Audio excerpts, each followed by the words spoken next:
BG, our good friend BG. Big BG. You know, we gotta start doing something like a segment for all the callbacks that we have to do. Maybe a remix, because we have to constantly readdress the stories. Brittney Griner's one. What's his face? The swimmer. Obviously, Will. Leah Thomas, Big Willie style. We have so many callbacks we have to do. We have to start doing a segment because Brittney Griner feels like she's our sister now. BG, was that a fair trade for the Merchant of Death? I know you kill it on the court, but he kills it in real life. Is it true you had to have sex with Vladimir Putin to get released from Russia, Britt? Get out of the way, dog. Britt. Get out of the way. Britt, is it true you had to... Get out of the way. What about his wife? What are you doing? I'm trying to talk to Brittany. Hey, Britt. Do you still want to boycott America, Brittany? Stop. Well, get off me. Stop.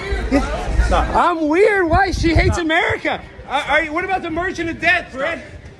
He says, do you still hate America? He says all this stuff. What about the Merchant of Death, the guy who they traded for Brittney Griner?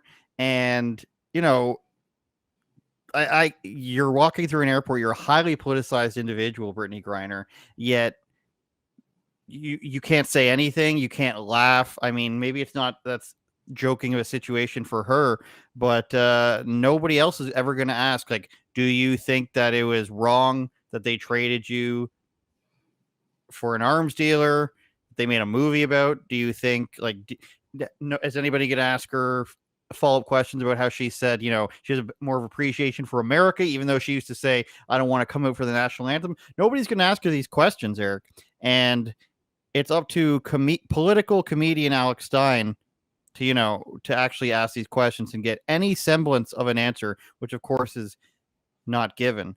And then we have the WNBA going into full meltdown mode, tweeting everything out and, you know, scrambling PR-wise to cover this. Let me guess. Even though it was like a minute and a half video, and she said nothing. Okay. So Brittney Griner and team confronted by provocateur at airport. The Phoenix Mercury are reviewing an incident at a Dallas airport on Saturday, which you just saw a snippet of.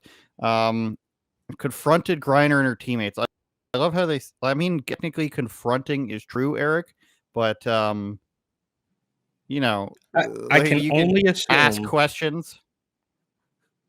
I can only assume that this will boil down to life and death.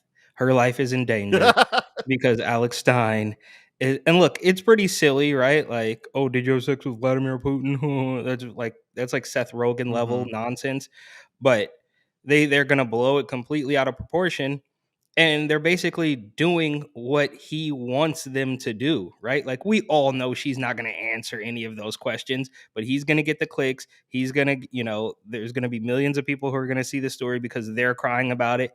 And this is how it always goes. They try to, is it the Streisand effect? Is that what or they try to. Streisand effect, yeah. Okay, maybe it's not quite the Streisand effect, but they're going to cry and whine about it and say that he's an extremist, and people are going to go to his page. And however outrageous this question about having sex with Vladimir Putin, which I actually hadn't seen, is just people are gonna go there and they're gonna realize that he's actually funny. And then you can note this comment here, the single comment on that ESPN post: y'all are mad because what he was saying is true.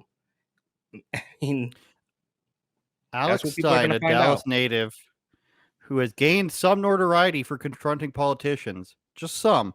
He doesn't have a show, a popular show. He doesn't have, you know, international fame. He doesn't have a bigger audience than the WNBA. Just some notoriety, just a smidgen. Posted a photograph on Twitter saying, I just met my favorite WNBA player, video coming soon. Stein also posted a brief clip of him yelling at Griner as she walked through the airport. Next slide, please. You get the clicker up there. Next slide. Late Saturday afternoon. This is just like, isn't it amazing how somebody has to stretch like a minute and a half video into like a 6-slide thing, or however long this is? 4. Late Saturday afternoon, the Mercury. We are reviewing the incident that took place at the Dallas airport. The health and well-being of our players and staff are our top priority, and we always take every step within our power to protect player safety. Yeah, so Alex Stein was going to go and beat up your players. That's the angle they're going with here. We are committed to our support of BG, who we're now calling her. Very professional. KG, BG.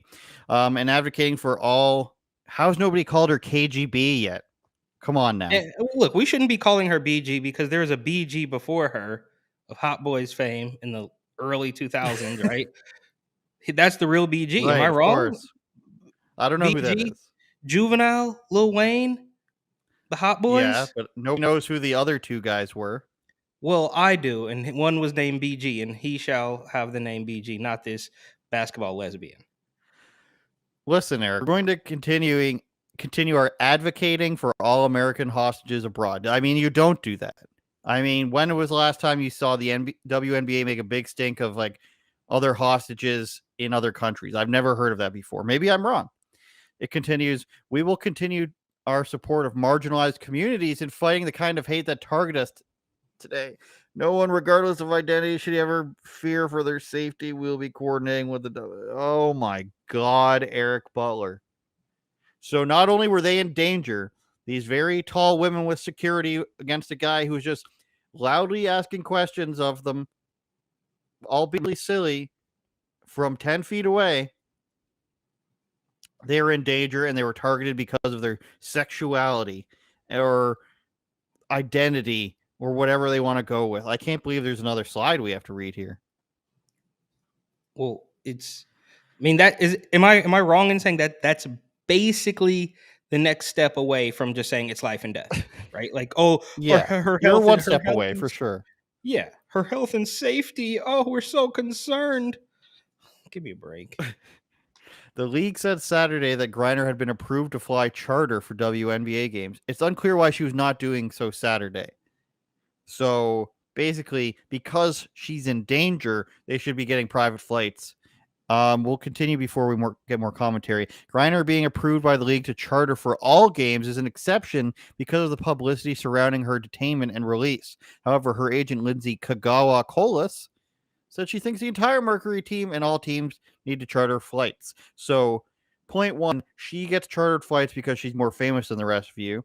And then her agent says, well, we don't want the other teammates to hate her, which they will if she gets private jets and they don't. They say, we think all of the teams and all the players should get private jets. But Eric Butler, why would the WNBA and its players not get private jets? Do you want to field that with a guess by any chance?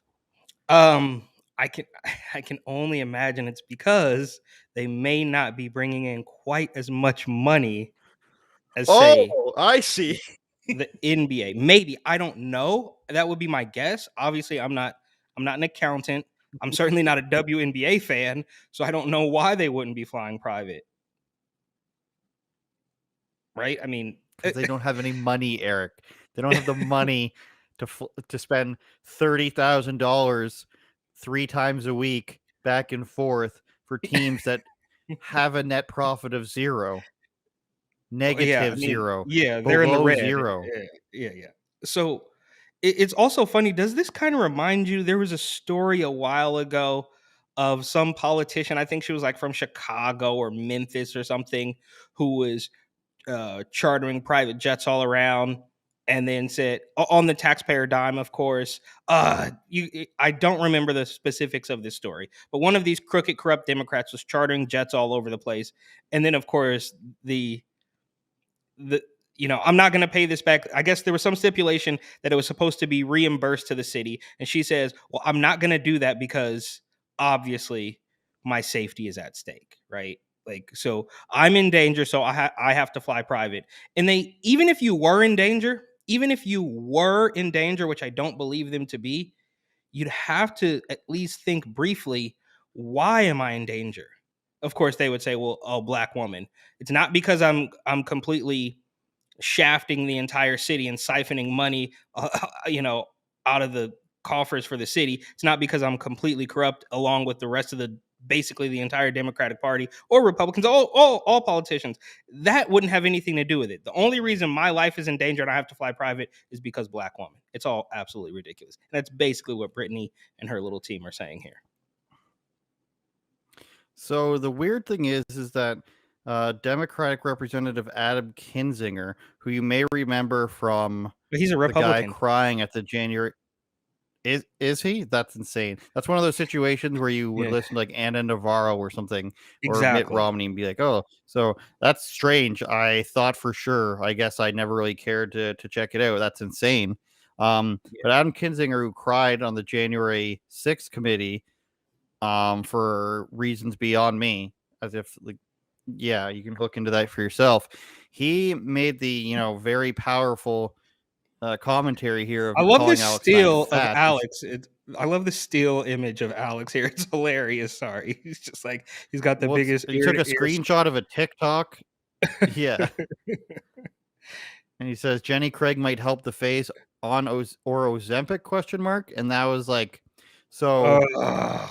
my guess is that you condemn him for taking shots at people, but then your response is to insult him in like in a joking manner, so it doesn't really make sense to me. Oh, you're being mean. Looks like you're fat. Ha ha ha. I'm a politician who you should take seriously. Like it's just not a good look. I just thought I'd throw that in there because it's weird that a politician would just throw themselves in the ring and insult a comedian when he's talking about a dub. Like it's just weird. It's like, why are you coming to defense of this woman who is widely perceived to be like anti-American, and you're Republican? I don't know. It's just very strange, Eric. Very Dude, a strange stuff. fat joke? I Alex mean, Stein is that was so corny. Like Jenny Craig is what, bro? We haven't even heard Jenny Craig. Are they even still around? It's been like, the 90s or something, early 2000s when Jenny, like, bro, oh, these people, I guess cringe is totally overused, but like that is the cringe cream of the crop right there. Like that was, dude, these people What's are the name of the pathetic. guy who had the thing where you put your hands on it and you swing back and forth? Tony something. That's what he should have referenced as, or the Thigh Master or something. You Oh don't know yeah, what I'm talking about? Tybo Not or Billy Billy Blanks. Blanks. Oh, okay. No, this is like 1989, probably. A guy with curly hair and a ponytail, and he's got you on this thing that kind of looks like an elliptical, but it's completely powerless, and it's just two handles with two things you put your feet on, and you're just, if I can get Oh, sideways here, you're just going back and forth, up and down, and he sold a ton of them, but they don't really do anything. Look at my I forget. mic skills, Eric. I'm just all over it. No matter where I am, I'm still, my face is still on the mic. I remember that thing, but I don't remember what it's called. Turn it up, Jordan.